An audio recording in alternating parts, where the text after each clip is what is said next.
Manny Pacquiao wins this fight. Let's talk big brother, little brother. Now, Ryan Garcia has made his way back to boxing. Took some time off to get his mind right, get his life right. You dig what I'm saying? Salute to Ryan Garcia. Great young talent. Now, big brother Canelo had to check little brother Ryan Garcia. He left Eddy Reynoso. Ryan Garcia claims that he wasn't getting enough time. And you know what? That can very well be true. Canelo takes up a lot of Eddy Reynoso's time. He is the prime breadwinner and biggest talent in that gym. He also has Oscar Valdez, Frank Sanchez, Andy Ruiz is also over there. You know what I mean? Virgil Ortiz, he also, you know what I mean, left from over there. Now, that's neither here nor there. It shouldn't be any animosity between Ryan Garcia and Eddy Reynoso. If you feel as though you wasn't getting the time, do exactly what you did. You leave, find you another trainer. Joe Goossen, veteran of the game, one of the great trainers of boxing. Joe Goossen already has Ryan Garcia working on his power jab, developing his power. Ryan Garcia, he already has explosive speed. Now, if he develops his power, Ryan Garcia is going to be a problem. So for Ryan Garcia, good job moving on. Stay that way. All that back and forth really isn't going to do anything. Canelo Alvarez, Dmitry Bivol. This fight is going to be good. I like the idea to go to 175, fight the second best fighter in the division. I'm continuing to make history. That's a good challenge for me, said Alvarez. Now, this is Dmitry Bivol. I believe in my skills every time when I come into the ring. I believe I can beat my opponent, said Bivol. Of course, he has a lot of fans. It makes him a better media personality than me, but he's still a man fighting in a lower category than me. Yes, he has power, but I also have power. He has skills, but my skills are good too. Now, key note, Bivol also said if I don't respect him, it would be stupid to fight him. Which is true. You have to respect your opponent.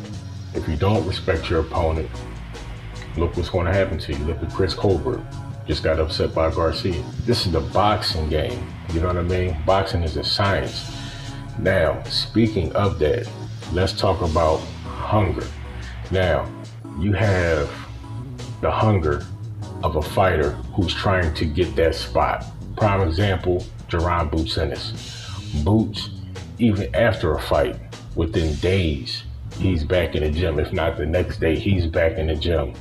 You have to have that hunger. You have to maintain that hunger. That hunger gives you that veracity in the ring, in training. Now, you also have the hunger, just say Floyd Mayweather, Canelo Alvarez, of trying to hold on to everything that the boxing profession has given you, the lifestyle, the luxuries, everything. Just like if you were a star basketball player or a football player, you know what I mean? Especially a notable name. Being big in the game is going to get you the money, it's going to get you the fame, it's going to get you the camera time. But you have to maintain whatever got you there. You have to maintain that. Now, that's what, quote unquote, Canelo has done. You know what I mean? Now, he may have not fought everybody that he's supposed to fight. Benavidez, Charlo. Will he get to those fighters? Who knows? Canelo, he wants them to fight each other, and he said he'll fight the winner. Okay. Even if that happens, still, people want to see him mano a mano against Benavidez, Charlo, the Andres of the world. That's one-on-one. Yes, they do need to fight each other. Yes, they should fight each other. But at the same time, individually, these champions, these fighters, they want a shot at Canelo. Now, will Canelo individually give them a chance? Who knows? Because, as I said, Canelo has the hunger, but he has a different kind of hunger these days. He's maintaining everything that boxing has given him. He just got another big contract for supposedly, you know what I'm saying, a 3-fight deal, garnering if he happens to win. And also, if Golovkin wins, when he fights Murata, which is going to be a tough fight. You know what I mean? Because Murata is like the Japanese version of Golovkin. You know what I mean? That's going to be a tough fight for Golovkin. But if he gets past it, now you're going to have Canelo versus Golovkin. If Canelo can get past Bivol.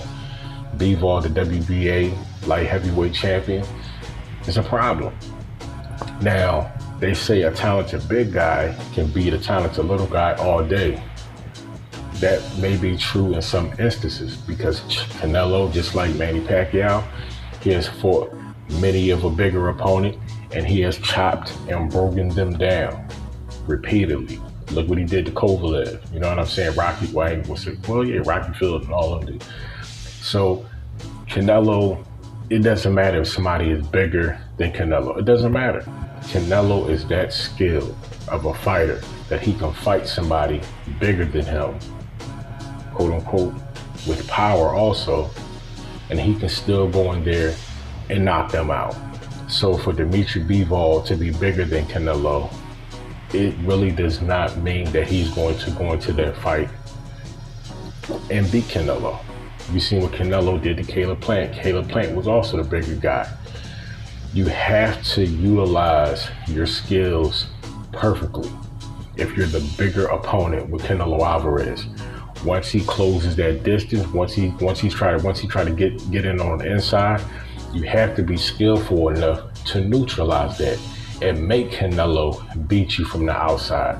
This gives you the advantage of keeping him at bay with your range and your distance and your movement. Now, Dmitry Bivol, he has range. He's a good mover. He can utilize his distance. If you've seen his recent training footage, you see that he is working on, the shots that he is working on are shots that keeps his opponent at bay and shots that catches his opponent when they're trying to close the distance. Now, if he's effective at getting these shots off against Canelo, then he will be successful, but that won't be easy.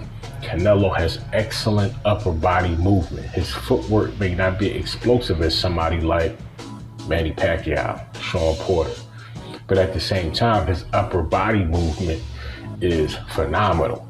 So as he's coming in and as he's closing that distance, his upper body movement will give him the opportunity to land his shots, especially his counter shots. So that's something you also have to work with and deal with and train for and learn if you're his opponent. Now, Dmitry Bivol, he has good movement, but his movement, upper body movement, as well as his footwork is going to have to be in sync in order to disrupt and nullify Canelo Alvarez to be successful in that fight. If he's able to do that, then Dmitry Bivol is going to upset Canelo. But if he can't do that, it's going to be another day at the office for Canelo Saul Alvarez. He is going to break Bivol down. He's going to chop him down. Those body shots are going to be devastating. Canelo is one of the most devastating body punchers in boxing, apart from Errol Spence. If Canelo Alvarez can be successful on the inside, it's going to be an easy fight for Canelo yet again.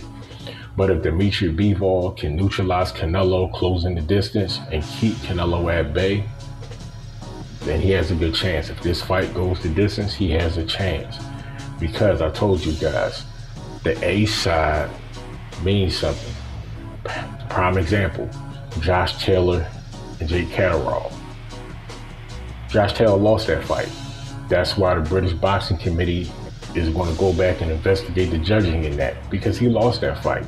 But Josh Taylor, he's the A side. He clearly got the A side nod. He got outboxed in that fight. If you look at the punch stats alone, he lost. So Canelo is the A side in this fight. If Dmitry Bivol makes this a competitive fight, if he happens to get some great shots in on Canelo, let alone hurt him, let alone drop him, then he has a chance to win a decision.